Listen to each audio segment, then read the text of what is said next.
Hey, say, big fam, come with me as I get my angiogram procedure done. But before I get started with everything, I just want to shout out my wife and my mama for coming with me as I get this procedure done. It's always dope and it's always a blessing to have some people that's behind your corner that's able to support you in anything that you do. And also shout out to my niece's grandma, Mrs. Sykes, for coming to see me during this whole procedure as well. She really looked out for me. Now I'm finna tell y'all how this all came about. So a few months ago, my wife scheduled for everybody to get an eye exam. That's her, me, and all three of my kids. So after everybody went and got their eye exam, I got mine last. So when the doctor got all my labs back, he noticed that I had a swollen optic nerve in my right eye. So what he did was he sent me to a specialist. I'm assuming that he sent me to the specialist just to make sure that he's correct by what he's saying, which I respect because you always need a second opinion. And after she found the same thing that he found, she sent me to another specialist. And when I went to that appointment, they scheduled me to get a CT scan with contrast. And for those who don't know what a CT scan with contrast is, a CT scan with contrast is a certain substance that they use in order to see like an organ or tissue more visibly, if that makes sense. So after I did the CT scan with contrast, he found that I had a nerve that was connected to an artery in my head. So basically the nerve is not supposed to be connected to the artery. I don't know how it get that way, but it's like that. The nerve is basically taking in the same thing that the artery is taking in, and the nerve is being overworked. It actually looks like a freaking earthworm. It's so damn thick in my head. It's causing me to have headaches. I have back pain sometimes, and it's so crazy because now that I know what it is, whenever I have a headache, it's in the exact spot where the doctor seen it at after I had the CT scan with contrast. So fast forward to today. I'm getting ready to get my angiogram done. Shout out to all the nurses, the patient care techs, everybody, because I don't want to say names and forget some people that I know took care of me. And the angiogram is basically the same as a CT scan with contrast. The only difference is instead of going through my veins, they're going through my artery. And this young lady right here, she knew who I was, so she came in and spoke to me real quick, and I appreciate that as well. I was trying to get me a little nap in real quick, but I shouldn't have went to sleep anyway, because I mean, they was gonna wake my stupid ass up anyway. But I ain't gonna lie, y'all, I was a little nervous. I can't lie, because I ain't never had no type of procedure done at all. I've been paralyzed before, I've had a concussion before, but I've never had a procedure done ever. But this lady that transported me to the operating room was extremely nice. She made me feel extremely comfortable. She made me laugh, all that. So I just, she just made me feel like everything was gonna be okay. Oh, and I want to mention these two ladies too, just so y'all know. I told y'all that I was gonna mention y'all name, Miss Linda and damn Brittany.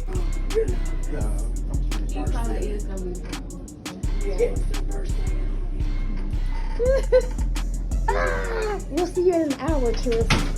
This lady also knew me with the brown on. She knew who I was, and she just wanted to make sure that I was okay. She wanted to, say hey or whatever.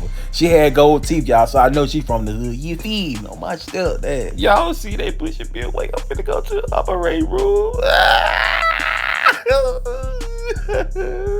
So I'm back, y'all. I'm back from the operating room. My mom and them can go back there and film because it's an operating room. You can't have cameras and shit back there. I was in there for like an hour. It didn't hurt. They numb my arm, so I wasn't feeling any pain or anything like that. It was kind of like getting an IV put in your arm, but they had to go like deeper inside your arm to get to the artery, if that makes sense. The only thing I really felt was when they gave me a shot to numb my arm. I did feel like I felt it going through my arm, but it wasn't hurt. They said I was gonna feel pressure, but it wasn't like hurting or nothing like that. It's just I could feel like the needle going, through my arm to push the substance inside my arm to be able to get a perfect visual of the veins and artery in my head, if that makes sense. But once the doctor came out and talked to me after my procedure, he was basically confirming everything that he had already knew as far as the vein being connected to my artery. So basically that's why I cut my hair. I got a bald head because I know eventually I'm gonna have to have surgery on my head. I'm pretty sure the surgery will be soon because we don't want to wait. I don't want to wait. He don't want to wait.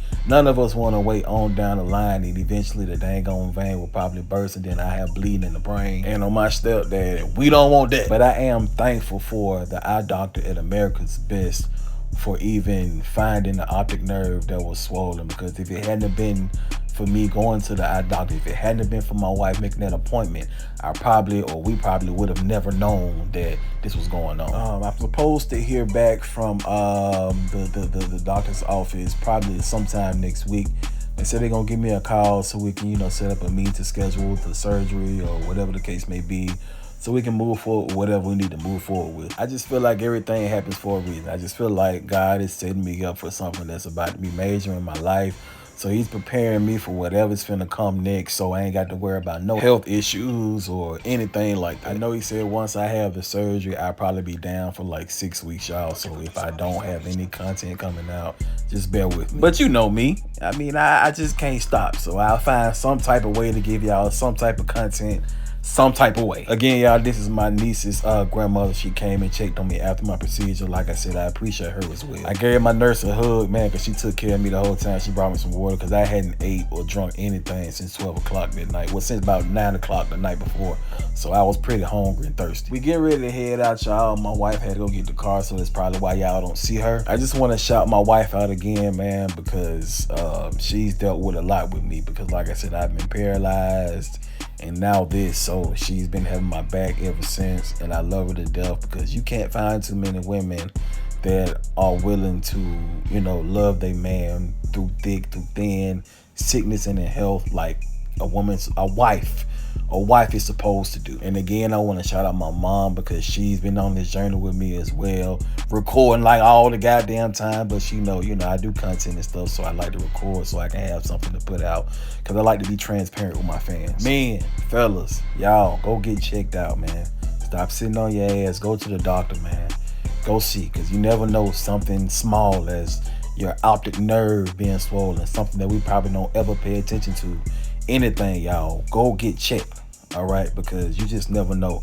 I'm still here. I'm blessed. I'm happy.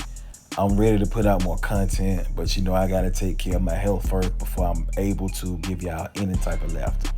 On my step, lad, you feed me.